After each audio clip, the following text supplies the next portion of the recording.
A partir de este momento y durante una hora, acompáñenos a compartir un espacio de discusión fraternal sobre el país que queremos dejarles a nuestros hijos.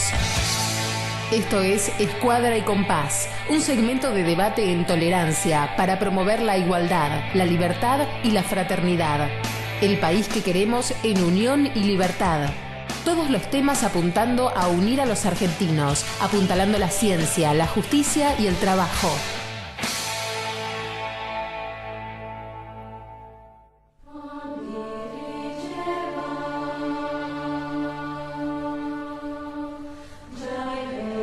Buenos días, bienvenidos a Escuadra y Compás, este espacio de debate en tolerancia y en fraternidad que hacemos todos los martes de 10 a 11 aquí por Arinfo Radio. Y hoy con un programa muy especial. No vamos a presentarle la temática del programa, habitualmente siempre presentamos, no vamos a estar hablando de tal cosa, de tal otra. Hoy la temática va a ser bastante amplia y bastante profunda al mismo tiempo, porque tenemos el honor de tener nuestros estudios aquí en Arinfo. La presencia del muy respetable gran maestre de la masonería argentina, el señor Nicolás Orlando Breglia. Nicolás, muchísimas gracias por estar. Yo les agradezco muchísimo la invitación y la oportunidad de hablar de temas que aparecen a veces con tantos mitos, tantas cosas se han dicho, y realmente uno trata de desmitificar, ¿no?, lo que es la masonería. Vamos a estar hablando a lo largo del programa, aprovechando que lo tenemos aquí a Nicolás Breglia, de temas del presente y de temas de la historia también, porque es un hombre que sabe muchísimo de historia.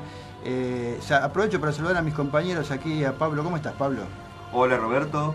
Hola, Nicolás. Buenas tardes, buenos días por venir. Muchas gracias. Y Alberto también, que está como siempre acá, nuestro arquitecto de cabecera. Hola, ¿qué tal? Buen día a todos los radioescuchas. Sí, en este caso, escuchas web. Pero sí, bueno, es lo mismo. Alberto no es el gran arquitecto del universo, sino de nuestro programa, así que lo tenemos aquí como hombre de cabecera.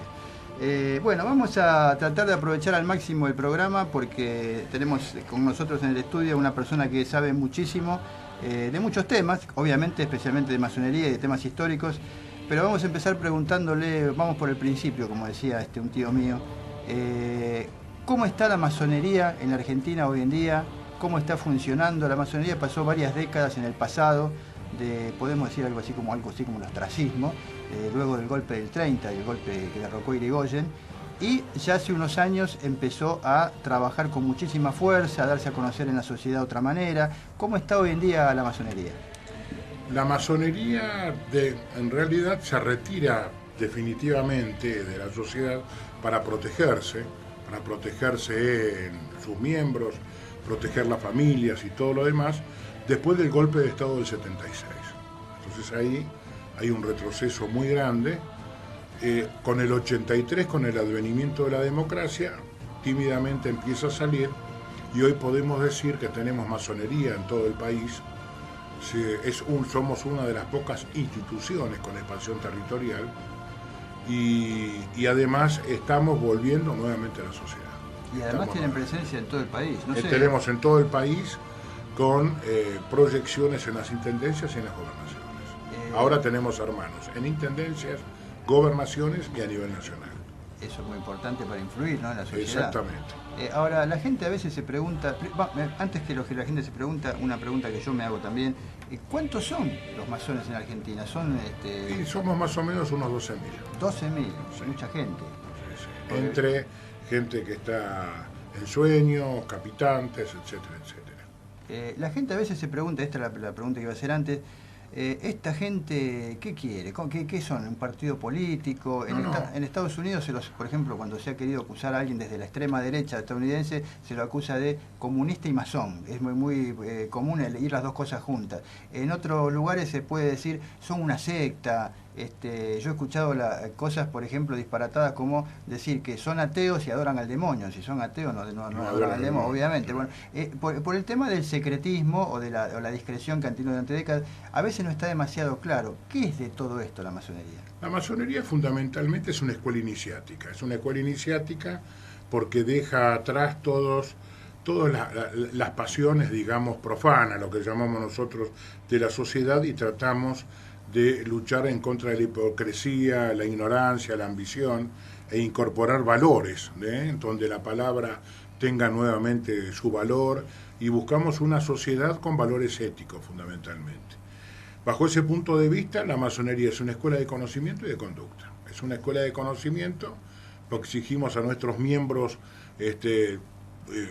cultivarse permanentemente en la búsqueda de la verdad, que son verdades parciales para nosotros, porque cada uno tiene su verdad de acuerdo a la óptica con lo que lo mire, y además es una escuela de conducta porque exige a sus miembros tener una conducta ética hasta el fin de sus días. ¿Por qué el secretismo? Porque cuando la masonería se estructura, primero fue operativa, y cuando se estructura en el siglo XVIII, se estructura con las ideas del iluminismo. ¿Cuáles son las ideas del iluminismo? Secularizar la sociedad. Luchar en contra de una sociedad que estaba totalmente injusta, que había una predestinación divina de la ubicación del hombre en la sociedad.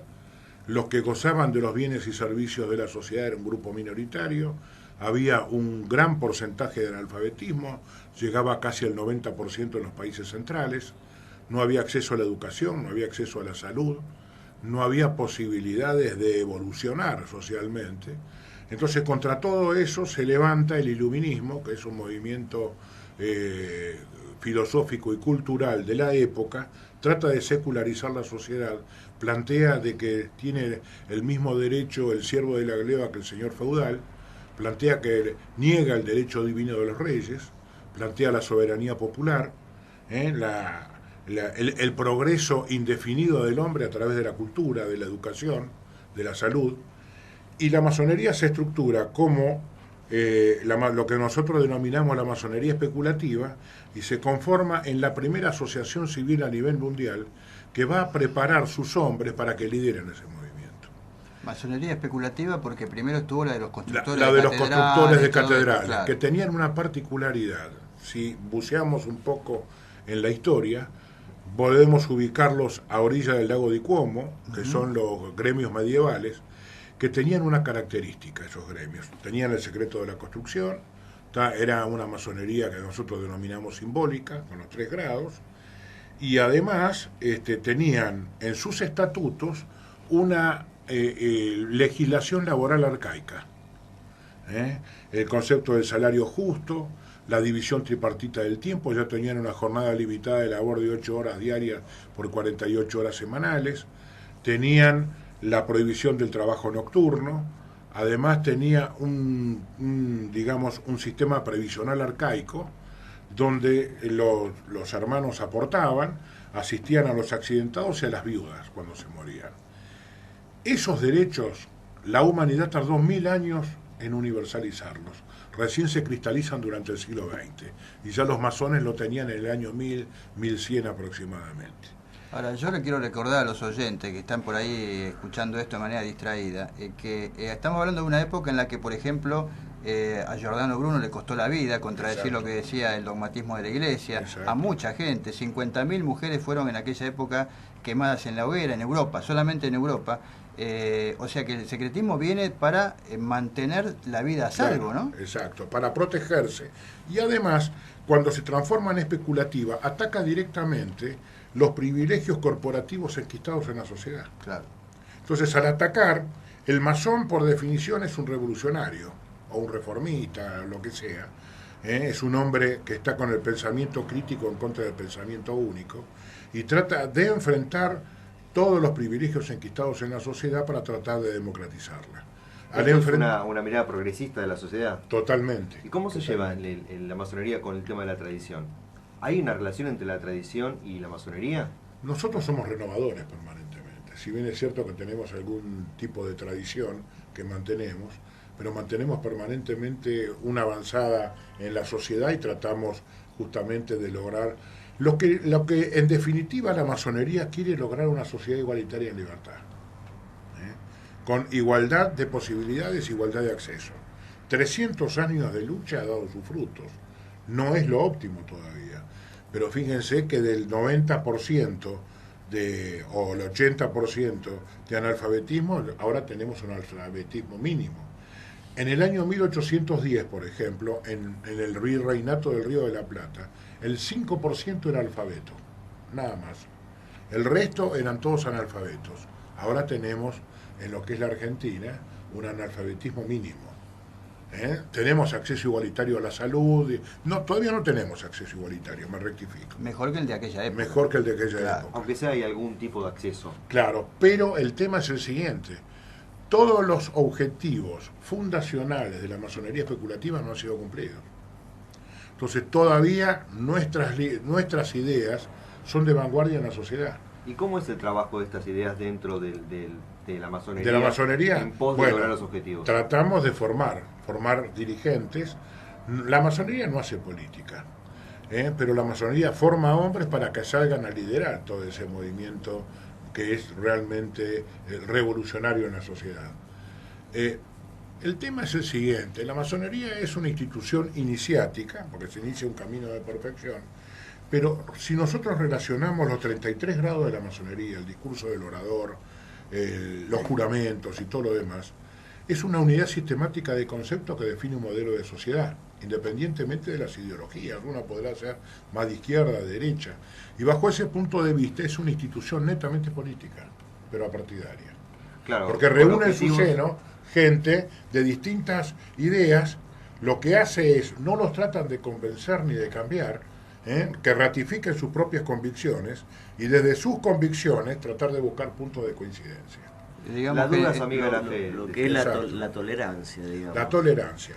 es decir, que yendo a un término futbolístico, viene a ser algo así como un gran, gigantesco club parque. Forman Exactamente. jugadores para que jueguen en distintos Para que clubes. jueguen en distintos clubes, Exactamente. pero tratar de lograr puntos en común. Claro. Eso de armar el equipo de Eso es fútbol muy es importante. una política, pero no es partidaria. No es Claro. ni para Boca ni para River. Por eso Claro. está trabajando. Una Si uno política de ve, son republicanos, laicos, democráticos, integradores, tratan de conseguir. Ahora, si bien es cierto de que nosotros en Argentina nos falta muchísimo, en algún momento llegamos a ser el país más equitativo, igualitario de la región, todavía tenemos cosas que los países periféricos nos ven con una sana envidia. Claro. En pos de Por estos ejemplo, la objetivos, salud. La Hay salud. hay gente que Claro. viene de países limítrofes a operarse A operarse Argentina. acá. Sí, sí. Y la educación, La educación también. también. Sí, en 1810 fueron los masones que actuaron para la independencia y la Revolución de Mayo. Realmente eran de vanguardia, porque cuando se sabe que se deja de lado ese impuesto al esclavo, que tenía que dar, una persona por ser esclavo tenía que dar el 80% Claro. de su ganancia. Además Eso- era considerado un ser moviente, un animal. Exactamente. No un humano. Claro, claro. Exactamente. Igual que la mujer, por ejemplo, era considerada un animal reproductor. Claro, y eso lo comparamos con otros países como Brasil o como Estados Unidos, que la esclavitud tardó tantos años Claro. en abolirse.